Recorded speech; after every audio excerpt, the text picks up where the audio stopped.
Let's make some pasta dough, shall we? I'm going to make a squid ink black colored pasta dough and a traditional egg yolk yellow colored pasta dough. But starting here with the black dough, we're gonna do this Fatto Mano, which means made by hand in Italian. I'm gonna start with the well method. I have my 00 flour here.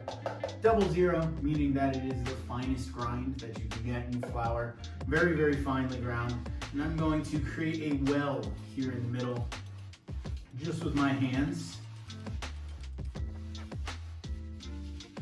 And then we're going to break our eggs down into the well to start our mix. Make sure you have a nice surrounding wall all the way around so your eggs don't fall out. Eggs, if you crack two together, interestingly enough, only one will break. Two will never break on you. I don't know why that is. Something special about eggs, I suppose. But I always thought that was kind of fun. And then I'm going whole eggs and yolks here. I want that extra fat and flavor from using the yolks, but the protein from the whites. You know, when making pasta dough, there's so few ingredients. It's so important to me that you're using the best of those ingredients that you can get, particularly the eggs. You can see these are super bright orange, almost red in color, and that's gonna make not only a difference in the flavor, but in the texture and the color of your pasta dough. So whether it's from the farmer's market or a nearby farm, it's really important that you take that extra step and focus on where you're getting the ingredients from. And then of course our flour, really nice wheat, super important too. You know, wheat is a vegetable at the end of the day. So support you're using freshly ground wheat, it makes all the difference. I'm putting my squid ink here down into my well, and then mixed into the squid ink, I always like to add a little bit of cocoa powder when I'm making squid ink dough. The reason being is that squid ink tends to be pretty saline. Squid ink has a high salinity, sometimes salty, a little funky, and I think that cocoa powder kind of rounds it out and adds a nice savory note that you wouldn't normally find in squid ink pasta. And then we're just gonna start by whisking all of this together with a fork, cracking all of those yolks. You know, squid ink's one of those ingredients that, like, these days are pretty easy to find. You can get it shipped to you on the internet relatively easy. I know Whole Foods Market definitely carries squid ink. It's usually frozen, sometimes comes in jars. But if you can't find squid ink, they make edible charcoal powder that will be used to turn things black, and that will keep your dough vegetarian in that sense. But if you didn't even want to go colored, you can make this same dish with just egg yolks as the pasta dough, and that's going to work just as well for you. So you can see here, as that center part of the well starts to thicken up, I'm slowly dragging flour in from the outside, being sure not to break that outer boundary too early while the eggs are still very wet. Otherwise, all of your center part is going to leak out all over the table. But once you get to the point now where it's turned into a paste of sorts, I like to switch tools. I'll put my fork to the side. And I like to grab one of these metal bench scrapers, really useful tool if you make dough at all. Always have one of these around. And then I'm able to grab some of that flour and toss it up onto the mix. And then scraping down underneath, bringing this flour mass together. Pasta making can be somewhat intimidating for a lot of people. You know, it's kind of like this mystical, magical thing, turning flour and water or flour and eggs into this soft, smooth dough. But it doesn't need to be that complicated. It's a very therapeutic process. It takes a little bit of elbow grease. You can totally do this in the mixer with the dough hook, but I think it's important to kind of do it by hand sometimes. It takes you back to your roots, you know? Making dough is one of those things that people have been doing for thousands of years. And so kind of diving into this dough making ritual almost like connects you with another time. So you can see I am scraping, folding, pressing, and turning the dough onto itself as it starts to come together, pushing all these shaggy bits into the mass. And then once it gets to that point where it's not so sticky anymore, I'm able to fold it over itself and really, I'll be done with this tool and we'll get right into kneading. Now, kneading itself, there's a couple of different ways to do this. There's kind of like the old school method that, like, you know, grandma might do, where you're folding the dough over halfway, pressing it down into itself, giving it a quarter turn, and then just repeating that process. And you'll kind of find this like nice rhythmic flow. I can already tell I need a tiny bit more flour. So a lot of people at this point of making pasta may freak out. You know, they're not familiar with working with dough, and things get very sticky. As you can see, it's sticking to my hands and the table. And you know, recipes will only get you so far, especially with doughs and things like pasta. So it's important to kind of know what you're looking for. I can see it's sticking to my hands, it's not coming together so much. I'm gonna add a little bit more flour, and the reason why it varies is because the size of the eggs are gonna be different, the moisture content of the eggs, the age of the flour, and the brand that you're using is all gonna make a difference. And so you need to be able to make those adaptations and those adjustments as you're cooking, and not just blindly following a recipe because it says to do that. More use the recipe as like a roadmap. It'll get you there at the end of the day, but you know, you still need to drive the car. You can't just blindly follow the GPS system. And a recipe is the same way. So if you feel like the dough is a little sticky, don't be afraid to add a little more flour. If you feel like the dough is a little dry, add a couple drops of water. Everything's gonna be okay. You know, we're just making pasta dough. So you can see here, it's not as sticky anymore.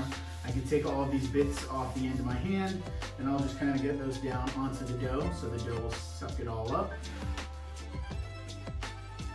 And then this kneading process, I always knead with my right hand, just because that's what's most comfortable for me. But you could always change, you know, if you need to go left-handed, that's okay too. I've even seen kneading methods that require using both hands, and then that's a little easier on the wrist. But this kneading process is doing two things now. It's important to kind of understand what's happening here. We're developing gluten within the dough. So that water and the protein is interacting. Gluten is like this big long web that's gonna give the dough its shape, it's gonna give it its strength. It's going to allow it to stretch and shape and fold into all these really cool, intricate shapes of pasta. Without gluten, none of that would be possible. It's how bread gets all those big air bubbles. Gluten's really, really cool stuff. So in order to develop that gluten, we need to stretch, we need to align all of those chains. We need to give that protein time to kind of like rearrange itself in the room, if you will. And that's what this kneading process is doing. In addition to forming that gluten, what's happening here is we're actually working air into the dough on a very, very small scale. But dough is alive. It's very much a living, breathing organism, and it needs air to give it texture, to give it body, to give it life. And in order to do that, all of these little mini trifolds are actually pressing air down into the center of the dough and trapping the air, creating all these little air pockets, all these little air bubbles. And it's all of that that's gonna give the dough its texture, its life, its bounce, its toothiness as you eat it. So people kind of rush or skip this kneading step when it's actually really, really important. And it can be enjoyable too, you know, if you get tired, cover your dough up, set it aside, go have an espresso, grab a glass of water, it's totally fine. Come back to it, still knead it a little longer. Once you see that your dough is kind of smoothed out, it's not sticking as much to anything anymore, what you can do is just set it over here to the side. And I always like to scrape down my work surface. Doughs are kind of interesting in the sense that they'll tell you how much flour they need. And so all of these shaggy bits here that are like extra dry, that are not really coming together, all of those are just not gonna get sucked up into the dough. So we can remove those, we can set those aside. Depending on the day, sometimes you have more, sometimes you have less. So it's gonna be a little different depending on your dough. Now don't worry, squid ink washes off really easily. None of this is gonna stain.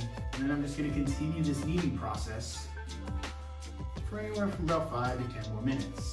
As you're making pasta, the work surface and what you're working on is actually really important. I usually always work on like a live, unsealed wood. The reason being is like wood is porous, so it's alive, just like the dough itself. There's like this constant exchange of moisture happening. If you're gonna make pasta and you only have a tile countertop or something, cement, something like that that's sealed, it's gonna be a different process. There's gonna be no exchange. The countertop's not going to suck up any extra moisture, and it's not going to give any moisture to the dough. So you just wanna keep that in mind as you're kind of working. There's nowhere but the moisture to go but into the dough. And so that's why I always prefer working on wood. I got this piece of wood, it's untreated, not like pressure sealed or anything like that. Piece of wood from the hardware store, it's like a 2x4. I set it on top of my table whenever I'm making pasta, and just keep it on the side otherwise. And that way I have like a nice smooth surface, just oiled and sanded. And I think it makes all the difference when making pasta. But you can see how quickly this dough really just kind of comes together. If you're not working on wood, and like I was saying, you have some other surface, you're working on a plastic cutting board or something like that, it's gonna be okay, but you may find that your dough is sticking or stickier, that it's not absorbing the flour as well or as easily, and you're not doing anything wrong. It's just the surface that you're working on, and that's okay. You just need to make some of those adjustments. You may need a little more flour, you may need a little less flour. You may need to like stop and wash your hands and dry them. One of the techniques I always like to use when you find like, oh, my dough's too dry, it's not sucking up any flour, and you're not getting like a nice, beautiful, smooth ball like this, is washing and wetting your hands. And then you come back to working the dough and you have just that residual moisture and dampness all over your fingers. And then you'll go back to kneading, and through that process, you'll like slowly incorporate a tiny bit more water, which is actually really, really the perfect way to do it, because you're not adding too much, things aren't getting too wet. I think it makes all the difference.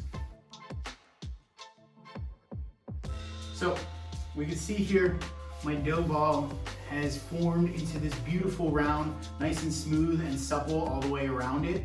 It has a nice bounce back to it. That's a good sign that gluten has formed and developed. That gluten is forcing the dough to bounce back. And then underneath we have our pasta butt, as I like to call it. All of those pieces of dough kind of pulled back in onto itself, and we have our other side nice, round, and smooth. So we're gonna set this aside to rest. For that resting, I always like to wrap it or put it in something. In this case, I'm going to use some reusable wrap here. I always put the smooth side down on the wrapping, and then taking all of the bunch pieces and pulling it evenly and equally all the way around. I always find this step is like really important. You want the dough evenly supported all the way around itself, and you don't want it too tight on one side, pulling the dough awkwardly or unevenly. And then the plastic wrap is going to protect the dough from oxidizing, from air, from drying out. And then we can set this aside at room temperature, allow all of that gluten to relax.